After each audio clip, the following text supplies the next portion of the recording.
बिस्मिल्लाहिर्रहमानिर्रहीम। नाज़रीन, फैसलाबाद शहर के मुख्तलिफ इलाकों में वासा अमला ड्रेनेज लाइनों और नालों की डिसिल्टिंग के अमल में मसरूफ़ अमल है। हमारे डिवीजनल ब्यूरो चीफ मियाँ एजाज असलम के मुताबिक मैनेजिंग डायरेक्टर वासा जब्बार अनवर चौधरी की हिदायत पर फील्ड स्टाफ की जानिब से शहर के मुख्तलिफ इलाकों में ड्रेनेज लाइनों और नालों की डिसिल्टिंग की जा रही है। और आज भी वासा के फील्ड स्टाफ ने channel 4, Sannabad main road, Sargodha road, Samundri road, Al Aziz hotel,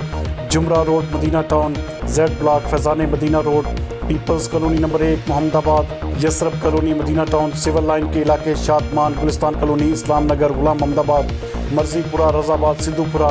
वारसपुरा, Barkatpura और हिलार रोड के इर्द गिर्द के इलाकों, Nisar colony, Millat town, Noorpur, Jauhar colony और गुलबर्ग सब डिवीज़न के इलाकों में ड्रेनेज लाइनों और नालों की डिसिल्टिंग और सफाई मुकम्मल की, जिसकी रिपोर्ट अरबाब इख्तियार को भिजवा दी गई है।